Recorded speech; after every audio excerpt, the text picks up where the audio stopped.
Once upon a time in a quaint village nestled among lush green hills, there lived a wise old man named Master Koji. He was known far and wide for his profound wisdom and the ability to change the minds of even the most stubborn people. One sunny morning, a young man named Taro approached Master Koji, his face etched with worry. "Master," he said, "I've been trying to change my friend Hiroshi's mind about a matter that's dear to my heart. But no matter what I say, he remains steadfast in his beliefs. How can I change his mind?" Master Koji, with his flowing white beard and serene countenance, looked at Taro and nodded understandingly. "Changing someone's mind is like taming a wild river," he said. "It cannot be done through force or coercion. Instead, it requires patience, empathy, and understanding." Taro was eager to learn, so he asked Master Koji to teach him the art of changing minds. Master Koji agreed, and thus began Taro's journey of enlightenment. Master Koji took Taro to a nearby riverbank.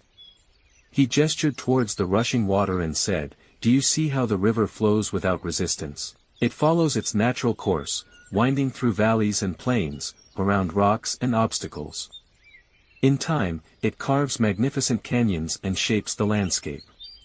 Taro nodded, beginning to grasp the lesson. "So, to change someone's mind, I should go with the flow, just like the river." Master Koji smiled. "Exactly. Like the river, the human mind has its currents and obstacles. To change it, you must first understand its flow. Listen to Hiroshi without judgment. Let him express his thoughts and feelings without interruption. Show him that you respect his perspective." Taro followed Master Koji's advice and engaged Hiroshi in a thoughtful conversation. He listened attentively as Hiroshi shared his views, understanding that their different opinions were like two branches of the same river.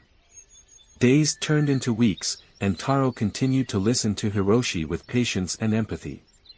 He asked questions to better understand Hiroshi's reasoning and acknowledged the validity of his feelings. Slowly but surely, a bond of trust and respect formed between them.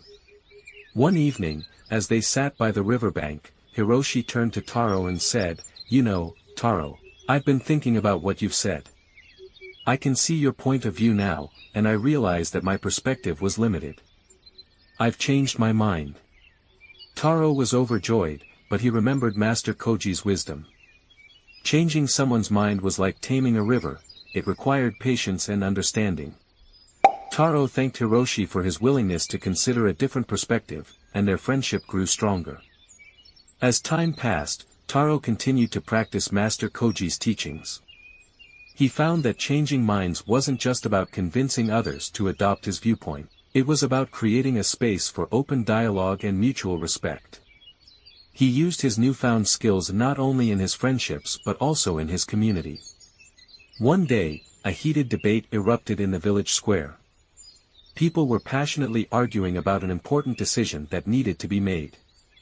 Taro stepped forward, remembering what Master Koji had taught him.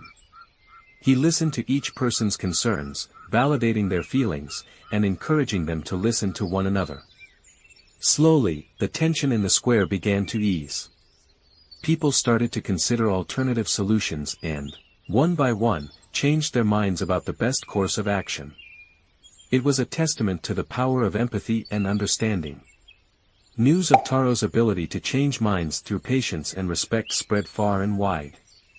People from neighboring villages came to seek his guidance, and he became known as the River Whisperer. Taro's fame reached the ears of a great lord who ruled over the region. The lord was known for his stubbornness and refusal to listen to his subjects' advice. He sent for Taro, hoping that the River Whisperer could change his mind. Taro entered the Lord's grand palace with humility and respect. He listened as the Lord passionately defended his decisions and policies. Taro didn't interrupt or argue. Instead, he acknowledged the Lord's concerns and shared stories of how understanding and cooperation had brought positive change to the village. Days turned into weeks as Taro patiently engaged the Lord in conversation.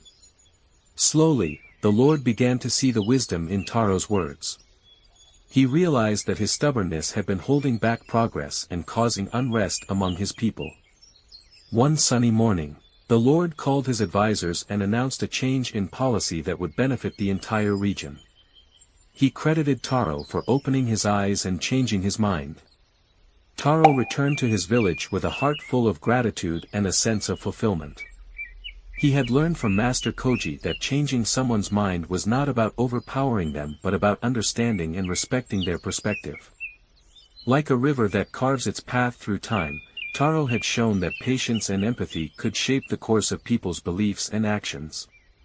And so, the wisdom of Master Koji and the lessons of the River Whisperer continued to inspire people far and wide, reminding them that the power to change minds lay not in force but in the gentle currents of understanding and compassion.